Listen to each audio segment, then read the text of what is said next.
Bonjour à tous, je suis ravi de vous retrouver pour ce deuxième épisode d'Inside the Cube. Aujourd'hui, on va s'intéresser aux premières étapes de la fabrication, notamment à la chaudronnerie. Historiquement, c'est une activité qui se déroulait au siège social de la société, juste derrière moi. Et il y a quelques années, avec la forte croissance du groupe, on a pris la décision de délocaliser l'activité pour gagner en surface et conserver quelques avantages concurrentiels. Du coup, on va aller à Villarbonneau pour visiter tout ça. C'est parti!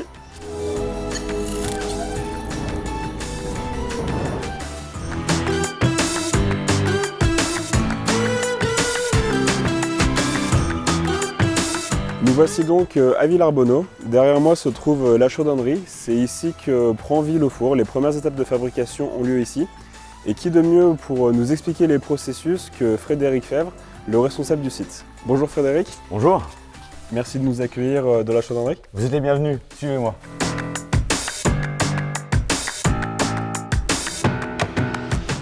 Alors Frédéric, première question assez simple.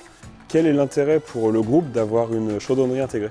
L'activité de chaudronnerie est parfaitement intégrée dans la chaîne de valeur ajoutée de ECM. Notre présence renforce le groupe, elle contribue fortement à son agilité, à ses capacités de répondre aux attentes spécifiques de ses clients. Pour faire très simple, les priorités du groupe, ce sont les nôtres, et nous sommes dédiés donc à toutes les activités d'ECM. Alors, de ce que j'ai compris, grossièrement, vous recevez des matières premières et ensuite vous expédiez une structure chaudronnée prête à passer en peinture. Oui, classiquement, nous recevons un ordre de fabrication via l'ERP du groupe. À partir du plan d'ensemble de la pièce à fabriquer, de sa date de besoin, nous procédons aux méthodes, à l'établissement des gammes de fabrication, aux cahiers de soudage, les nomenclatures d'achat, les matériels nécessaires à la réalisation. Enfin, nous planifions les opérations dans notre charge et nous émettons alors les besoins d'approvisionnement. Et c'est une fois que les matériels sont réceptionnés que nous transmettons le dossier à une équipe de compagnons, des chaudronniers, des soudeurs, et ensemble ils réalisent la pièce selon la gamme prévue, tout en incluant bien entendu les étapes de contrôle qualité. L'année 2021 a été assez exceptionnelle en prise de commande. Comment est-ce que vous arrivez à gérer ce surplus de production au quotidien ? Oui, c'est vrai que le rythme est actuellement très soutenu. La gestion de la croissance passe donc obligatoirement par l'anticipation. Les échanges avec le siège au sujet de son plan industriel et commercial autorisent donc le lancement de production de moyenne série sur des produits invariants à différenciation tardive. C'est-à-dire qu'il s'agit de pièces dont on débute la production sur la base de prévisions commerciales sans pour autant savoir précisément qui sera le client.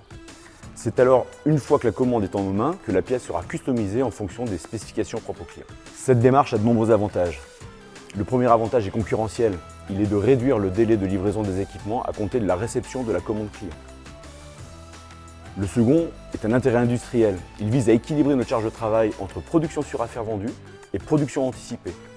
Ça nous permet donc de maintenir nos ressources qualifiées en charge, quel que soit le niveau de prise de commande. Oui, alors à ce que je vois, c'est vrai que l'atelier est plein. En ce moment, on parle beaucoup de rupture d'approvisionnement ou de difficulté à avoir des matières premières. Est-ce que c'est le cas pour vous aujourd'hui à Villarbonneau ? Oui, dans le contexte actuel, il nous faut nous assurer de la disponibilité des matières premières et les stocker si besoin. Mais au-delà de la matière première, pour absorber la croissance, il faut bien entendu renforcer nos équipes. Sur des postes de soudeurs, d'autant plus les postes de chaudronniers, on a de vrais besoins aujourd'hui. La pénurie sur ces profils est réelle, d'autant plus que ces métiers font appel à des compétences fines nécessitant une réelle spécialisation. Nous devons attirer des talents, des professionnels du métier, mais aussi contribuer à faire naître des vocations. Développer l'apprentissage, participer au parcours de formation de nos compagnons, ce sont des enjeux qu'il nous faut relever. En parallèle, bien entendu, il nous faut faire évoluer nos outils industriels, de sorte à améliorer les conditions de travail, réduire la pénibilité tout en livrant davantage de produits au groupe. Et ça, au gré de sa croissance. Alors je vois que tout est maîtrisé en interne. J'imagine qu'il y a des tests pour s'assurer de la qualité avant de pouvoir l'expédier à l'atelier et poursuivre les phases de montage ? Exactement, concernant les fours sous vide, le critère d'étanchéité ne peut être dérogé. Il est souvent contractuel. Après avoir contrôlé la conformité géométrique de la pièce, nous procédons aux tests fuite avec différents moyens de détection, puis moyens de mesure.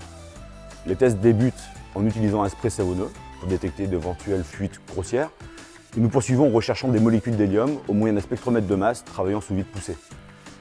Pour finir, nous allons qualifier nos réalisations par la mesure d'un taux de fuite. Sa valeur doit être inférieure à un seuil donné. Et en interne, ainsi qu'aux yeux du client final, c'est cette mesure qui est garante de la qualité du produit fini. La pièce est alors prête pour être livrée à Grenoble, où elle sera peinte, puis confiée aux équipes de montage, tuyautage et câblage.